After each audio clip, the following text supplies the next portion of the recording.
Khulna rail স্টেশনের মতো দেশের অনেক রেল স্টেশনেই এখন আর বইয়ের দোকানের দেখা মেলে না।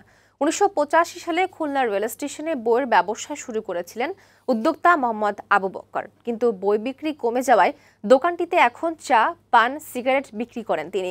স্টেশনটির আধুনিকায়ন হলেও নতুন ব্যবস্থাপনায় বই বিক্রির কোনো উদ্যোগ নেই। খুলনা সংবাদদাতা শেখ হেদায়েতুল্লাহর পাঠানো তথ্য ও চিত্রে আরও জানাচ্ছেন আফরোজা সুলতানা।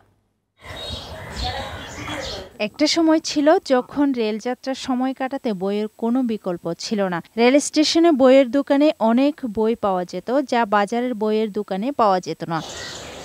সে সময় ১৯৮৫ সালে খুলনা রেল স্টেশনে বইয়ের ব্যবসা শুরু করেছিলেন উদ্যোক্তা মোহাম্মদ আবু বক্কর, কিন্তু পুরনো রেল স্টেশনে সেই বইয়ের দোকান এখন আর দেখা যায় না। চাহিদা কমায় বন্ধ হয়ে গেছে বই পত্রিকা বিক্রি। রেল স্টেশন ওই পাশে চলে যাওয়ায় এখনো ওই পাশে যেতে পারিনি, দোকানপাট পাইনি। এই দোকান চালাই না, বড় দোকান ছিল, লোককে দেখি না। পুস্তক প্রকাশক ও বিক্রেতা সমিতি জানিয়েছে, পাঠ্য বই ছাড়া অন্য বইয়ের চাহিদা নেই। অনেক ব্যবসায়ী বই বিক্রি কেন্দ্রিক ব্যবসা বন্ধ করে দিয়েছেন। বই বেচাকেনা নাই, সরকার থেকে আসতে হবে, বিভিন্ন শিক্ষা প্রতিষ্ঠান এগিয়ে আসতে হবে এবং এলাকা ভিত্তিক পাঠাগার গড়ে তুলতে হবে, ছেলেপেলেকে হাতে বই দিতে হবে।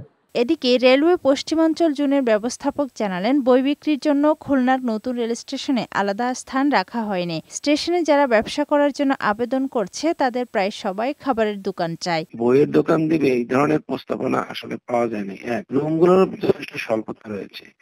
তাছাড়া অন্যান্য বেশ কয়েকটা স্টেশনের যারা এই ব্যবসাটা করে এরকম বই সেরকম ভাবে বিক্রি হচ্ছে না, পাশাপাশি ফাস্ট ফুড বা অন্য কিছু বিক্রির জন্য আবেদন করতেছে। একসময় রেল স্টেশনে বই পত্রিকার দোকানে মানুষের বেশ আনাগোনা থাকলেও সেই চিত্র এখন শুধুই অতীত। ডেস্ক রিপোর্ট, বৈশাখী সংবাদ।